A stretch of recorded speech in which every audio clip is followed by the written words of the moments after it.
ఆ పరంపరలో భాగంగానే ఇవాళ పెద్దలు మాజీ మంత్రివర్యులు శ్రీ హరీష్ రావు గారిని ఈరోజు ఫోన్ ట్యాపింగ్లో ఏదో విచారణ పేరిట వారు నిన్న రాత్రి అక్కడ సిద్దిపేటలో ఉంటే అర్జెంటుగా ఆగమేఘాల మీద మీరు పొద్దున్నే రావాలా అని చెప్పి రాత్రి 9 గంటలకు నోటీస్ ఇచ్చి పొద్దున్న 11 గంటలకి హరీష్ రావు గారిని రమ్మని ఆదేశిస్తే ఈ దేశంలో ఉండే చట్టాలు, న్యాయ వ్యవస్థ, రాజ్యాంగం వీటి మీద గౌరవం ఉన్న ఒక పౌరుడిగా, ఒక నిబద్ధత కలిగిన నాయకుడిగా రాత్రికి రాత్రి వాళ్ళ పొద్దున నిజానికి ఆయన కార్యక్రమాలు ఉన్నాయి సిద్దిపేటలో, అవన్నీ రద్దు చేసుకొని ఈరోజు రాత్రికి రాత్రి హుటాహుటిన బయలుదేరి వచ్చి దాదాపు రాత్రి 12 గంటలకు హైదరాబాద్ చేరుకొని వాళ్ళ పొద్దున ఉదయమే మళ్ళీ తిరిగి విచారణకు హాజరైనారు. కానీ ఈ విచారణ చూస్తూ ఉంటే ఈ గవర్నమెంటు, ముఖ్యంగా కాంగ్రెస్ పార్టీ యొక్క వైఖరి చూస్తుంటే గతంలో చెప్తారు తాను చెడ్డ కోతి వనమంతా జరిపిందంట.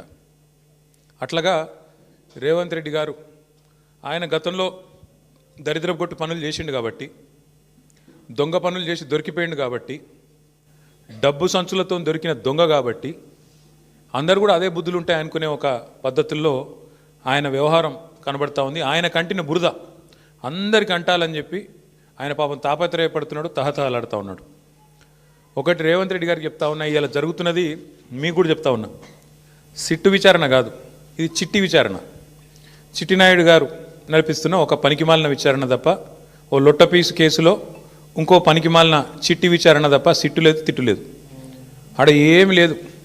2 ఏళ్ల నుంచి బోగస్ కథనాలు, ముఖ్యమంత్రి కార్యాలయంలో వడ్డించి వార్చే పనికిమాలిన స్టోరీలు, ఒక్కటి కూడా రాష్ట్ర ప్రజలకు పనికొచ్చే కథనం లేదు. పనికి మాలిన స్టోరీలతో 2 ఏళ్ళు టైంపాస్ చేస్తూ ఉన్నాడు. నేను అడుగుతా ఉన్నా ఆయనని, రేవంత్ రెడ్డిని, 1 కాదు 2 కాదు, ఇంకో 1000 వేసుకో, నీ సిట్టులు చిట్టీలు ఇంకో 1000 వేసుకో, ఏం ఫరక్ పడదు. మేము మాత్రం నీ కొద్దిగా ఉంటే కొన్ని రోజులు శునకానందం ఉంటుంది, కానీ మేము మాత్రం నేను వదిలిపెట్టం. బీఆర్ఎస్ ఇవాళ తెలంగాణ ప్రజల గొంతుక, ప్రధాన ప్రతిపక్ష పార్టీ. మీరు ఎన్నికల్లో ఆనాడు మమ్మల్ని ఓడించడానికి అడ్డమైన మాటలు చెప్పి, అడ్డగోలు హామీలు ఇచ్చి, అందమైన అబద్ధాలను 6 గ్యారంటీ కార్డుల రూపంలో ప్రచురించి ఆ రోజు ప్రజలను ఏదైతే బురిడి కొట్టించినారో, మేము ప్రజల తరపున గట్టిగా మాట్లాడుతున్నాం అనేది నీ బాధ. ఇవాళ ఎట్లా ఉన్నదంటే నీ వ్యవహారం రేవంత్ రెడ్డి గారు, అదృష్టం అందలం ఎక్కిస్తే బుద్ధి మాత్రం ఇంకా బురదలనే ఉన్నది రేవంత్ రెడ్డిది. రాజకీయంగా ఇంకా కూడా ఆయనకు జ్ఞానం రాలే, ముఖ్యమంత్రి అన్న సోయి లేదు. తెల్లారి లేస్తే కేసీఆర్ గారిని తిట్టడం, మా పార్టీ నాయకులను తిట్టడం, పనికిమాలిన బూతులు మాట్లాడడం, పనికిమాలిన పని చేయడం తప్ప. అందుకే అంటున్నా నేను, అదృష్టం అందలం ఎక్కించిన బుద్ధి మాత్రం బురద బుద్ధే రేవంత్ రెడ్డిది. అందుకే ఈ దిక్కుమాలిన పనులు చేస్తూ ఉన్నాడు. 2 సంవత్సరాల నుంచి సాగదీస్తున్నాడు ఫోన్ ట్యాపింగు. నేను ఇవాళ అడుగుతా ఉన్నా రేవంత్ రెడ్డిని, ఎందుకు ఒక్క అధికారి కానీ, ఒక్క మంత్రి కానీ, లేదా స్వయంగా హోంమంత్రి ముఖ్యమంత్రిగా ఉన్న ఈ రాష్ట్రంలో ఒక్క అఫీషియల్ ప్రెస్ మీట్ ఎందుకు ఉండదండి ఫోన్ ట్యాపింగ్ మీద? ఒక్కరు బయటకు వచ్చి ఎందుకు మాట్లాడరు? ఎన్ని రోజులు లీక్ల మీద బతుకుతావు? జరిగింది తప్పు అంటున్నావు, ఏం తప్పు జరిగింది చెప్పు. ఇంకెన్ని రోజులు లీక్ల మీద బతుకుతావు? ఎన్ని రోజులు లీకులు ఇచ్చుకుంటా, ఫలానా వల్లదైంది, ఇదైంది, అల్లమైంది, బెల్లమైంది, పనికిమాలిన లీకులు తప్ప ఒక్క అధికారిక ప్రెస్ మీట్ ఈరోజు వరకు ఉందా? సిట్టు కానీ, ఇంకోటి కానీ, లేదా మంత్రులు కానీ, ముఖ్యమంత్రి కానీ ఒక్క మాట అధికారికంగా చెప్పిన పాపన వినరా? ఏంది ఫోన్ ట్యాపింగ్? ఎవరి ఫోన్ ట్యాపింగ్? ఎక్కడ ఫోన్ ట్యాపింగ్?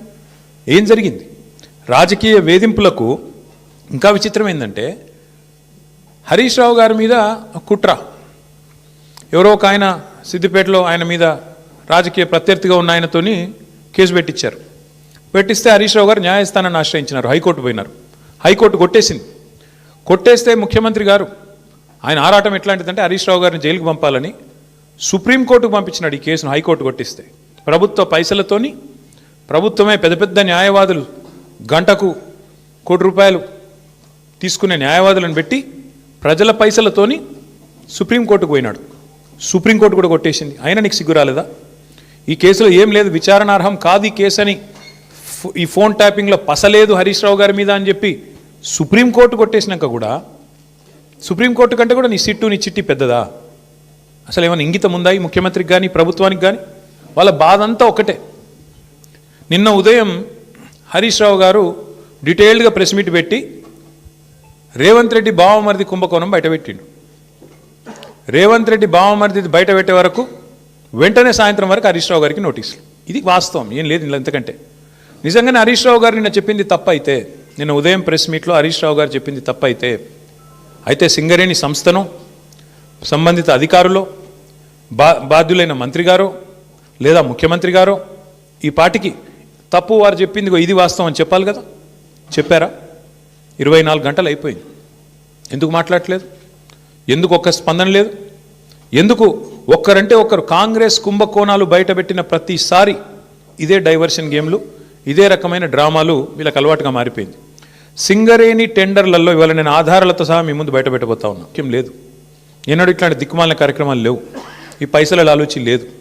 అందుకే నీట్గా కంపెనీ నడిచింది.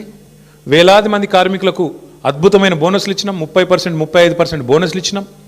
సంస్థ బాగు కోసం ఆలోచించినాము, సంస్థను లాభాల్లోకి తీసుకొని పోయే ప్రయత్నం చేసినాం. వేల మంది కార్మికుల వాళ్ళని సంరక్షించడం, వాళ్ళకి ఇచ్చిన వాగ్దానాలు నెరవేర్చడమే లక్ష్యంగా మేము పనిచేసినాం. అందుకే ఆ రోజు సింగరేణి సంస్థలో ఏదైనా టెండర్ పిలిస్తే ఎస్టిమేటెడ్ వాల్యూ కంటే మైనస్లో పోయేది టెండర్. ఎస్టిమేటెడ్ వాల్యూ 100 రూపాయలు అయితే -10, -20 అంటే కాంపిటీషన్ ఉండేది. కాంట్రాక్టర్లు ఒకరితోనొకరు పోటీపడి మైనస్లో బిడ్ చేసిన పరిస్థితి, దేశవ్యాప్తంగా కాంట్రాక్టర్లు పార్టిసిపేట్ చేసిన పరిస్థితి. వీళ్ళు సింగరేణిని ఒక బంగారు బాతులాగా చూసి దీనిలో ఎట్లా డబ్బులు సంపాదించాలని ఆలోచన చేసి ఒక కొత్త విధానం, ఒక కొత్త నిబంధన తీసుకొని వచ్చినారు. ఆ నిబంధన ఏందయ్యా అంటే, ఎందుకంటే సింగరేణి దక్షిణ భారతదేశంలోనే అతిపెద్ద కోల్ బ్లాక్, భారతదేశంలోనే అతిపెద్ద కోల్ బ్లాక్స్లో ఒకటి. అందుకే ఏం చేసినారు వీళ్ళు? చాలా ఆలోచన చేసి ఈ సృజన్ రెడ్డి అనేవాడు, ఆయనతో పాటు అక్కడ సింగరేణి సంబంధించిన అధికారులు, మరి భట్టి గారికి తెలిసి జరిగిందా తెలియక జరిగిందా, ముఖ్యమంత్రి గారికి అనుసరణలో జరిగిందా నాకు తెలియదు, కానీ ఈ సృజన్ రెడ్డి అనే వ్యక్తి మొత్తానికి ఒక కండిషన్ పెట్టించినాడు. ఏమని? ఖచ్చితంగా ఇప్పుడు ఉదాహరణకు మీరు తెలంగాణలో ఉన్నారు, ఎక్కడో జార్ఖండ్లో కోల్ బ్లాక్ ఉంది, మీ కంపెనీ ఉంది, మీ కంపెనీకి అర్హతలు ఉన్నాయి, వాళ్ళు టెండర్ పిలిచారు, మీరు డైరెక్ట్గా ఆన్లైన్ టెండర్ వేయచ్చు. ఇవాళ రేపు మొత్తం ₹1,00,000 వరకు కూడా ఆన్లైన్ టెండరే కదా. ఇవాళ 1,00,000 దాటింది అంటే ఈ టెండర్, ఈ ప్రొక్యూర్మెంటు, ఈ టెండర్. అట్లాంటప్పుడు వేల కోట్లు, వందల కోట్లతో ముడిపడ్డ కోల్ బ్లాక్లలో వీళ్ళు ఎంత పనికిమాలిన నిబంధన పెట్టారంటే, మీరు బిడ్ చేయాలంటే, మీరు పార్టిసిపేట్ చేయాలంటే టెండర్లో మీరు ఇక్కడ బిడ్ వేయాలి అంటేనే మీరు సైటుకు స్వయంగా వచ్చి సైటు విజిట్ చేసినట్టు సర్టిఫికేట్ తీసుకోవాలి సింగరేణి దగ్గర అని పెట్టినారు. అంటే దీని ఉద్దేశం ఏంది?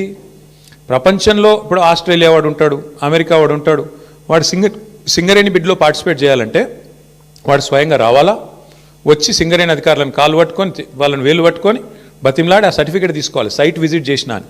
వీళ్ళు ఏం చేస్తున్నారు? సైట్ విజిట్ రాగానే ఆ కంపెనీ పేరు, మేనేజింగ్ డైరెక్టర్ పేరు, CEO పేరు, ఫోన్ నంబరు అన్నీ రాసుకుంటున్నారు. రాసుకొని సుజన్ రెడ్డి స్వయంగా బెదిరిస్తున్నాడు ఫోన్ చేసి, నేను ముఖ్యమంత్రి బామ్మర్ది మాట్లాడుతున్నా, మీరు ఇందులో పాల్గొనొద్దు అని బెదిరిస్తున్నాడు. వినలేదనుకో, మేము వేస్తామా, మాకు సీనియారిటీ ఉందంటే వెంటనే ఏం చేస్తున్నారు?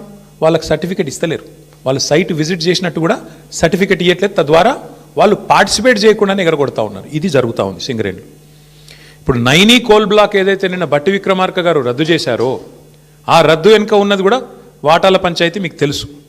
అట్లాగే ఈరోజు సింగరేణిలో జరుగుతున్నది కూడా అచ్చంగా ఇదే ఆధారంగా, ఇదే పద్ధతుల్లో ఏం జరిగింది అంటే, ఇప్పుడు నేను చదివి వినిపిస్తాను, మీరు వినండి. ఇది కొత్తగా ప్రారంభమైంది కాదు. రేవంత్ రెడ్డి గారి గవర్నమెంట్ రాగానే, కాంగ్రెస్ గవర్నమెంట్ రాగానే ఈ దోపిడీ స్టార్ట్ అయింది. ఎప్పుడు స్టార్ట్ అయింది? ఫిబ్రవరి 24 నుంచి స్టార్ట్ అయింది. ఫిబ్రవరి 20 రోజు ఎంక్వైరీ డేటు, ఒక 385 కోట్లది టెండర్ పిలిచిండ్రు. అప్పుడు ఇంకా ఈ సైట్ విజిట్ ఇది పెట్టినట్టు లేరు, అందుకే అప్పుడు కూడా లెస్లనే పోయింది. తర్వాత ఇంకొక టెండర్ పిలిచిండ్రు మేలో, అది కూడా లెస్లనే పోయింది. Godavari Khani RGOC1, RGOCP3 mine, ఈ రెండు కూడా ఇంకా అప్పటికి దిక్కుమాలిన దందా మొదలు కాలే. ఆడికెళ్ళి మొదలైంది కథ. ఎప్పుడు? 24కి వెళ్ళి 24 జూన్కి వెళ్ళి మొదలైంది. ఫస్ట్ టెండర్ ఎప్పుడు స్టార్ట్ అయిందంటే, విక్రమ్ రెడ్డి అన్నట్టు ఆయన కాంట్రాక్టరు, తర్వాత సృజన్ రెడ్డి, దీక్షిత్ రావు, G వెంకటేశ్వర్ రెడ్డి, తర్వాత CH సుశాంత్, సుధీర్ హీరాలాల్ ధోలు, వీళ్ళందరూ కలిసి రింగ్ అయ్యి మొత్తానికి ఇప్పటికీ 7 టెండర్లు అన్నీ కూడా ఎక్సెస్ బేసిస్లో ఇదే సైట్ విజిట్ సర్టిఫికేషన్ అనే అడ్డమైన నిబంధన పట్టుకొని అంటే కాంట్రాక్టర్ సైట్కు రావాలి, వస్తేనే సింగరేణి సర్టిఫికేట్ ఇస్తుంది. తప్పన కాంట్రాక్టర్ నేను బిడ్ వేస్తా అంటే సర్టిఫికేట్ ఇయ్యదు. సృజన్ రెడ్డి ఫోన్కు ఆయన బెదిరింపులకు లొంగకపోతే వినకుండా ఎక్సెస్ ఇప్పటికీ గతంలో -10,